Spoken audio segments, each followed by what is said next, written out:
숲속의 길 옆에 아주 아담한 작은 연못이 있었습니다. 그 연못엔 붕어도 자라고 피라미도 자라고 개구리도 헤엄치고 소금쟁이도 무리를 떠다니면서 놀았어요.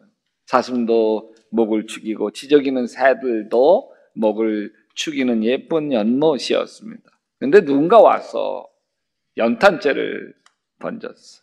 잔잔한 연못이 깜짝 놀라 파문이 풍덩 소리와 함께 일어납니다. 한참을 진정시키지 못하고 물결을 쳐야 했지만 금세 아무 일이 없었던 듯이 조용해졌어요. 그러다 또 누군가 못된 게 연못에 쓰레기를 탁 던져버렸어요. 다시 풍덩 소리와 함께 요동쳤고 쓰레기는 연못으로 가라앉았어요. 연못은 아무 일 없는 것처럼 다시 잔잔한 연못이 되었어요. 다 지나간 일이죠. 그때 파문을 일으켰지만 다 가라앉았어요. 근데 그게 조금씩 문제가 되기 시작해. 연탄재와 쓰레기에 물이 썩어 들어가기 시작했고 붕어도 피라미도 한 마리 한 마리 썩어 둥둥 떠다니기 시작했어요. 쓰레기가 던져진 거, 파문이 일어난 건 아주 예전 일인데 지금 연못이 죽어가고 있습니다. 우리 마음이 연못이에요. 참 아름다운 연못이에요. 근데 우리의 마음이 상처를 받으면서 쓰레기들이 마음에 가라앉기 시작해요. 처음 내가 상처를 받을 때, 억울할 때, 두려울 때, 분노할 때, 그때 연못이 파문이 있는 것처럼 분노하고 원망하고 고통스러워, 수치스러워 파문이 일어났습니다. 근데 세월이 지나면서 마음에 일었던 파문은 다시 잔잔해졌습니다. 아무 일 없던 것처럼 지나갔어요. 그런 줄 알았어요. 요셉도 마음에 막 파문이 일어나는 곳이 있죠. 도단이라고 하는 곳이었습니다. 도단 땅에서 형들에게 잡혀 죽음의 웅덩이에 던져져 버립니다. 얼마나 애원했겠어요. 형님 제발 살려주세요. 내가 잘못했어요. 형님들 내가 다시는 형들 고자질하지 않을게요. 아버지에게 고자질 안 할게요. 또 형들에게 내 꿈 얘기해서 미안해요. 다시는 형들 앞에서 내가 잘난 척하지 않을게요. 살려주세요. 아무리 싹싹 빌어도 매정하게 애굽 노예로 팔아버렸어요. 도단 땅에서 강도를 만나 애굽의 노예로 팔렸다면 원한이 이렇게 맺히지 않았을 거예요. 운명이거니 싶었을 거예요. 자기 친형에게 버림받은 거예요. 어떻게 이럴 수 있을까? 17살 철 모르는 동생일 뿐인데 잘못하면 혼내주거나 야단치거나 그냥 때리고 말 일이지. 노예로 팔아버리다니. 요셉이 고향이 그리울 때마다, 아버지 야곱이 보고 싶을 때마다 버게를 적시며 울었을 것입니다. 서러운 밤마다 형들에게 얼마나 원한이 맺혔겠어요. 그러나 요셉은 마음의 평정을 다시 찾죠. 다 잊고 있는 자리에서 충실하기 시작합니다. 애굽의 보디발 집에서도 참 성실하게 종살이를 하고 누명 쓰고 감옥에 갇혀서도 신실해요. 결국 왕의 꿈을 풀어주게 되면서 총리 대신의 자리에 오르게 됩니다. 요셉이 총리 대신이 된 뒤에 아스낫이라고 하는 여인과 결혼을 하죠. 그리고 아들을 낳아요. 얼마나 기뻐요. 그 아들의 이름을 짓습니다. 뭐라고 짓나요? 하나님이 나의 온갖 고난과 아버지 집 생각을 다 잊어버리게 하셨다 하면서 맏아들의 이름을 므낫세라 지어요. 므낫세라는 이름의 뜻이 다 잊었다라는 뜻이에요. 그러던 어느 날 곡식을 구하러 온 사람들 틈에 낯익은 얼굴들이 보이는 거예요. 21년 만에 만나는 형들이었어요. 요셉이 마음이 막 요동치기 시작을 합니다. 5만 가지 감정이 복잡하게 흐르기 시작을 합니다. 내가 어떻게 할까? 내가 어떻게 해야 할까? 내가 자기에게는 힘이 있어요. 권력이 있어요. 형들에게 안갚음하고 싶은 마음이 불끈불끈 일어납니다. 내가 요셉이다. 당신들이 내게 절하게 될 거라고 꿈을 꾸었던 그 꿈쟁이 요셉이 바로 나다. 당신들이 모의했었지. 요셉을 죽이면 요셉이 꾼 꿈이 어떻게 되나 보자고 모의하고 나를 죽이려고 했었지. 자, 결국 당신들은 내 꿈대로 내 앞에 지금 엎드려 절을 하고 있다. 자, 이제 내가 당신들을 어떻게 해줄까? 애굽의 노예로 만들어 줄까? 아니면 평생 감옥에 썩게 해줄까? 아니면 당장 목줄을 끊어줄까? 저는 요셉이 형들에게 안갚음하고 싶은 생각 때문에 참 많이 괴로웠다고 봅니다. 제가 이렇게 생각하는 이유는 요셉이 형들에게 자기 신분을 감춰요. 얼마 동안 감춘 줄 아세요? 며칠 동안 감추고 내가 요셉이라고 얘기한 게 아니에요. 몇 달 동안 감추고 내가 요셉이라고 이야기한 게 아니에요. 1년 동안이나 감추고. 만약 요셉이 다 용서하고 아무 원한이 없다면 자기가 요셉인 것을 바로 밝혔을 거예요. 형들 너무 반가워 이랬을 거죠. 근데 요셉은 자기 자신을 숨긴 채 몰아붙입니다. 당신들이 첩자들이요, 이날의 어술한 곳이 어딘지를 엿보러 온 것이 틀림없어. 이 간첩들아. 간첩 누명은요, 사형감이요. 이제 끝장났습니다. 요셉은 형들을 평생 감옥에 썩게 하고 싶었어요. 이게 17살 난 어린 자기를 죽이려 했던 형들에 대한 복수심인 거죠. 결혼해서 요셉이 아름다운 아스나앗을 아내로 맞이하고 옥동자 므낫세를 낳아서 이제 다 잊은 줄 알았어요. 다 지나간 줄 알았어요. 근데 아니에요. 형들을 보는 순간 숨어있는 분노가 다시 살아나고 감추어 있던 원망이 다시 요동치기 시작합니다. 결국 요셉은 자기 마음의 상처를 해결하는데 1년이 필요한 거예요. 윌리엄 폴 영의 소설 오두막은 마음의 상처가 얼마나 사람을 파멸시키는지에 대한 이야기예요. 주인공 맥은 엄격하고 냉담한 아버지 밑에서 자랐습니다. 이 아버지는 한 번 마시면 취할 때까지 마셨고 술 취하면 엄마를 무자비하게 폭행을 했어요. 아들 맥도 아버지 폭력에 시달리면서 살아야 했습니다. 맥이 13살 때, 중학생 때 아버지는 참나무에 맥을 묶어서 허리띠로 초죽음 되도록 때렸어요. 2주일이 지나서야 맥이 겨우 일어나 걸을 수 있게 되었고 그날로 집을 갖추라. 감사하게도 맥은 잘 자랐어요. 맥이 겨우 신학 공부를 한 적도 있고 맥이 성인이 되어서 어머니와 여동생을 만나 화해했고 맥이 아내를 만나 5 자녀를 두면서 행복하게 살아갈 수 있게 되었어요. 그러던 어느 날 맥은 아이들 셋을 데리고 호숫가에 있는 공원에 야영을 하러 갑니다. 맥은 새 아이와 꿈같은 시간을 보내죠. 근데 아들 조시와 딸 케이트가 호수에서 카누를 타고 놀다가 그만 뒤집혀 버립니다. 화들짝 놀란 맥이 호수로 뛰어들어 허우적거리는 케이트와 조시를 구조해냅니다. 간신히 아들과 딸을 구해서 무트로 올라와 한숨을 돌리고 있는데 뭔가 이상한 느낌이 그를 사로잡았습니다. 돌아보니 벤치에서 색칠놀이를 하고 있어야 할 5살 늦둥이 딸 미시가 사라져버렸어요. 신고를 받고 수색에 나선 경찰은 깊은 산 오두막에서 미시의 피 묻은 옷을 발견해 미시의 시신은 찾지 못했고 경찰은 미시를 살해한 범인은 어린 소녀들만 노려 범행을 저질러 온 연쇄살인마라는 사실을 말해줘.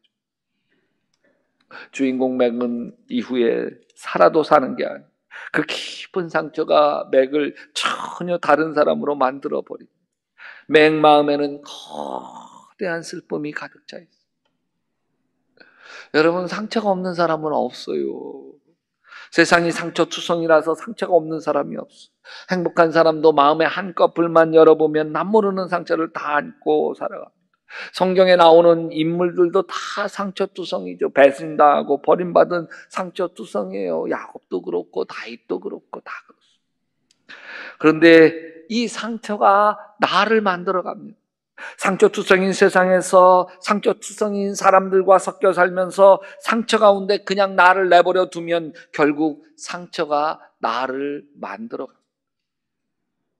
하나님의 은혜와 사랑이 나를 만들어 가야 되는데 상처가 나를 만들어 갑니다.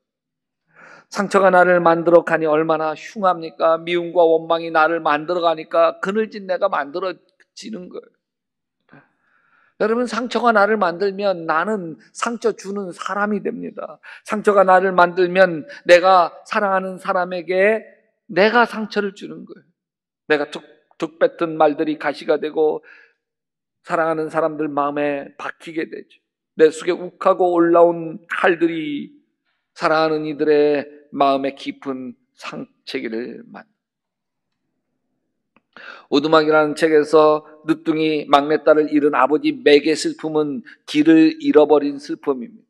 사랑하는 딸 미시를 잃은 슬픔은 맥의 인생을 송두리째 삼켜버리고 말죠. 아, 이게 꿈이었다면, 그냥 악몽이었다면, 아니 그냥 이렇게 이 밤에 잠들고 내일 아침에 깨지 않으면 좋겠다. 슬픔에 젖은 맥 안에는 깊은 분노가 서려 있습니다. 첫째는 자신을 학대했던 아버지에 대한 분노가 가장 밑바닥에 깔려있고, 그 위에 사랑스러운 딸 미시를 처참하게 죽인 살인마에 대한 분노가 가득 채워져 있고, 뿐만 아니라 아버지로서 어린 딸을 지켜내지 못했던 세 번째는 자기 자신에 대한 분노가 무자비하게 자신을 찌릅니다. 연쇄 살인마에게 잡혀 몹쓸 짓을 당할 때 내 딸 미시가 얼마나 공포스러웠을까, 얼마나 아버지를 애타게 찾았을까. 생각하면 생각할수록 그 어린 것이 나를 불렀을 텐데, 자기 딸을 지켜내지 못한 자기에 대한 자책이 심장을 도려냅니다. 맥 안에 뒤엉켜 있는 이 분노들은 이 모든 일이 일어나도록 내버려 둔 네 번째로는 하나님에 대한 원망과 분노로 쏟아. 여러분이 맥이라면 맥 안에 있는 이 거대한 슬픔과 분노를 어떻게 풀 수 있습니까? 어린 딸 미시가 다시 살아 돌아오지 않는다면 아버지의 맥에 이 깊은 슬픔, 이 늪에 맥이 빠져서 서서히 죽어 갈 수밖에 없는 운명인가요? 아니면 유일한 길이 세월이 약인가요? 세월이 약이겠지요. 여러분, 슬픔과 분노는 세월이 조금씩 희석시키기는 하지만 세월이 약이 아니에요. 슬픔과 분노를 치유하는 유일한 길이 용서입니다. 용서는 상처를 치유하는 유일한 길입니다. 오늘 말씀에서 어느 날 베드로가 예수님에게 불쑥 이런 이야기를 꺼내요. 예수님, 형제가 내게 죄를 범하면 몇 번이나 용서하여 주면 됩니까? 7번까지 용서하여 주면 됩니까? 바리새인들은 3번까지 용서하라고 했어요. 그러니까 그거보다 2곱절 넘게 7번까지 용서하면 되는 거 아닙니까? 이런 얘기죠. 근데 예수님이 이렇게 말씀하세요. 7번만이 아니라 70번을 7번이라도 하여야 한다. 전부 몇 번이에요? 77에 49, 490번이에요. 490. 계속해서 너 잘못 용서할게. 또 그래. 용서할게. 또 용서할게. 또 용서할게. 또. 야, 벌써 150번째다. 그래서 용서해. 벌써 200번째인데 용서할게.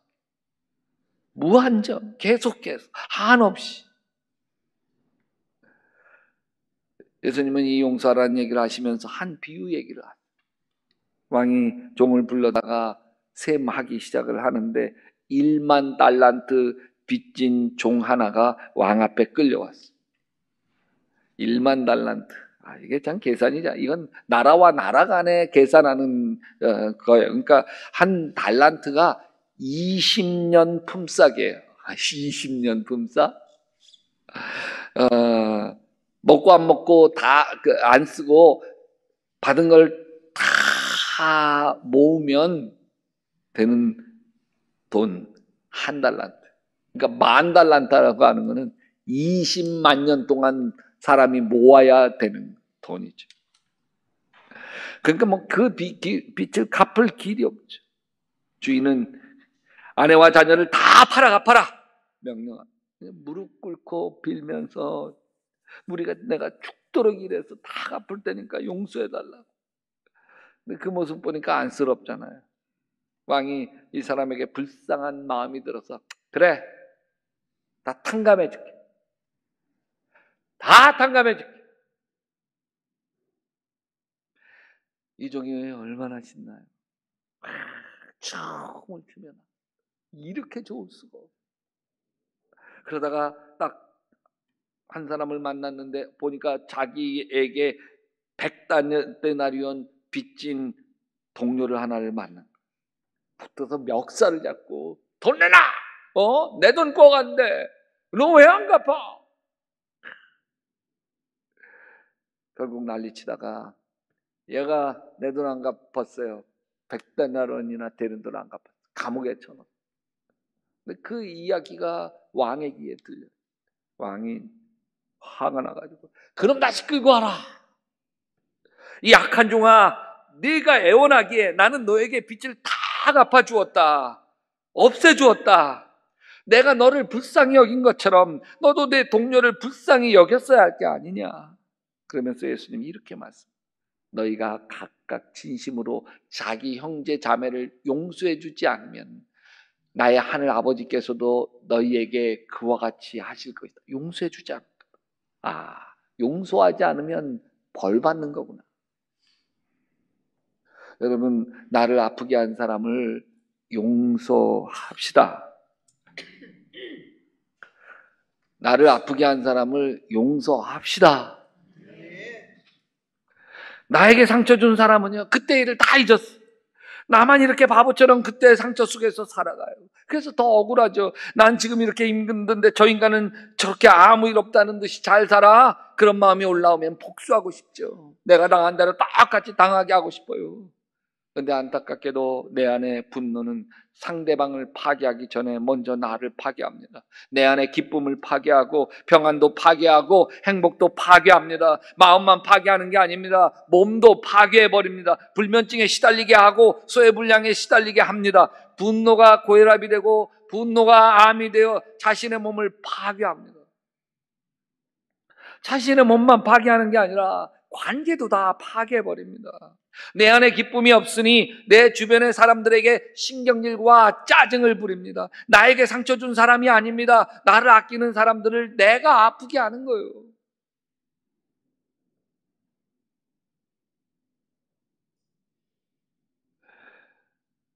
내 안에 분노가 벌을 줄 수 있는 사람은 나 자신밖에 없습니다. 내 안에 상처가 파괴되는 건 나 자신밖에 없습니다.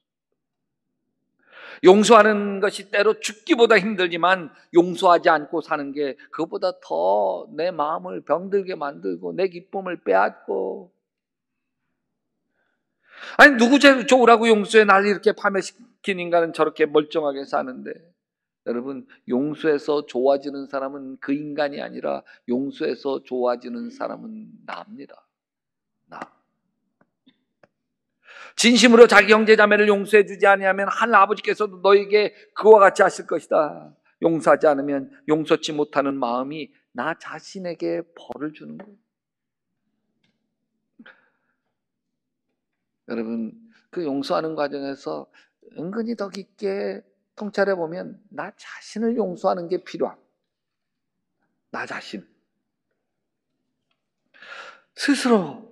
여러분 중에 자기 잘못에 대해서 자기가 벌 주며 살아가는 사람 없어요? 예수님은 1만 달란트 용서받은 사람이 바로 여러분과 나라고 말씀하고 있는 거죠. 20만 년 일해야 볼 수 있는 빛을 다 십자가에서 탕감해 주셨다는 거예요. 그렇게 엄청난 용서를 받은 사람, 그래서 천국의 자녀가 돼서 영생에 이르게 되어진 사람이 여러분과 나라는 거예요. 하나님이 이렇게 우리에게 얘기해요. 내가 용서한 너를 누가 정죄하느냐? 내가 용서한 너를 너라도 너를 정죄할 수 없단다. 절대 안 돼. 용서를 다루다 보면 은근히 내 마음에 깔려있는 하나님에 대한 원망, 이것도 내려놔야 되는데 그게 하나님을 용서하는 거예요. 하나님은 우리를 용서하시는 분인데 이 하나님을 용서하라니? 그러나 여러분 보세요. 너무나 억울한 일을 당했는데 평생 기도하고 섬겼던 하나님이 막아주지 않으셨으니 하나님이 원망스럽죠. 하나님에 대한 원망이 가슴에 서려요. 성경에도 하나님을 원망하는 얘기가 종종 나옵니다. 요나 선지자도 하나님 원망하고 아모스 선지자도 하나님께 따지고 예레미야 선지자를 하나님에게 이렇게까지 말합니다. 하나님께서 나를 속이셨고 그래서 내가 하나님께 속았습니다. 시골에서 목회하는 제 후배 목사님이 저를 부흥회를 초청해서 4일 동안 말씀을 전했어요. 목사님 사택에서 함께 머물면서 지냈는데 말씀의 은혜를 받은 사모님이 그간 목사님과 남편과 힘들었던 얘기를 쏟아내기 시작을 했습니다. 남편이 너무 완고해서 힘들다는 거예요. 무슨 말을 하면 받아들인 적이 없이 변명을 하거나 고함을 치거나 말하는 중간에 문 닫고 들어가 버린다는 거예요. 그리고 아이들에게는 너무 무서운 아버지라서 아이들이 아빠하고 말을 섞으려고 하지 않는다는 거예요. 저는 이 목사님을 도와줄 수가 없었어요. 이 목사님은 아내가 저에게 자신의 부끄러운 이야기를 막 쏟아내자 그것 자체가 수치스러웠어요. 내 앞에서 이 목사님은 허허 웃으면서 애써 힘든 마음을 감추고 있었어요. 선배 목사인 저에게 좋은 모습만 보여주고 싶은데 지금 아내가 다 지금 일러 바치고 있는 거예요. 일러 바치고. 저는 사모님이 막 일러 바치는 그렇군요. 이 얘기해 주는데 이게 남편의 후배 목사님 얼굴이 흑빛이야. 안절부절 못해. 그래서 제가 이렇게 도와줄 길이 없었어요. 저는 부흥회 마치고 돌아왔습니다. 그리고 얼마 뒤 새벽 기도하는데 성령님이 이 목사님을 만나 주셨습니다. 이 목사님은 사실 알코올 중독자 아버지 밑에서 자라면서 말할 수 없는 고통을 당했어요. 술 드시고 들어오면 정말 사사건건 트집 잡아서 엄마를 학대했어요. 두들겨 맞는 엄마를 보면서 자기와 동생들은 겁에 질려 공포에 떨어야 했고 어린이 목사님은 엄마를 학대하는 아버지에 대한 분노 한편 또 다른 한편 엄마를 지켜주지 못한다는 무기력감 이것에 시달려야 돼요. 새벽 기도하는데 아버지에게 학대당하던 어릴 적 자기의 모습이 떠올랐어요. 그 어린 자기가 불쌍해서 얼마나 울었는지 몰라요. 바로 그때 하나님이 그 마음의 음성을 들려주더라. 아들아 미안하다. 그때 아버지 때문에 얼마나 무섭고 고통스러웠었니. 그 어린 내가 말이지. 내가 내 아버지를 대신해서 너에게 용서를 빌게. 지금의 너가 아니라 아버지에게 학대당했던 어린 너에게 말이다. 그날 통곡통곡하며 울었어. 그때 알았답니다. 하나님이 늘 나를 용서하시는 하나님이신데 그 하나님이 나에게 대신 용서를 비시는 하나님이시기도 하시구나. 그 뒤에 한 달 내내 울보로 지냈다. 찬양하면서도 울고 설교하면서도 울고 울보로 지내면서 자신 속에 있는 아버지에 대한 원망, 자기 자신에 대한 자책감 모두가 풀렸고 그게 풀리면서 아내와 관계도 풀리고 아이들과 관계도 풀리고 오늘 말씀에서 예수님은 용서에 대한 말씀을 하신 뒤에 1만 달란트 빚진 자의 비유를 말씀하시는데 이 비유를 성경은 이렇게 시작합니다. 그러므로 천국은 그 종들과 결산하려 하던 어떤 임금과 같으니 뭐가? 그러므로 뭐요? 천국은 용서의 이야기는 천국 비유인 거예요. 미움과 분노가 지옥을 만들어 갑니다. 여기 주인공 맥이 용서를 경험하기까지 맥의 마음도 지옥이고 맥의 가정도 지옥이고 맥의 인생과 삶도 지옥이에요. 용서가 지옥을 천국으로 회복시킵니다. 용서가 나를 변화시키고 내 이웃을 변화시키고 세상을 변화시키는 걸 볼 수 있게 되기를 바랍니다.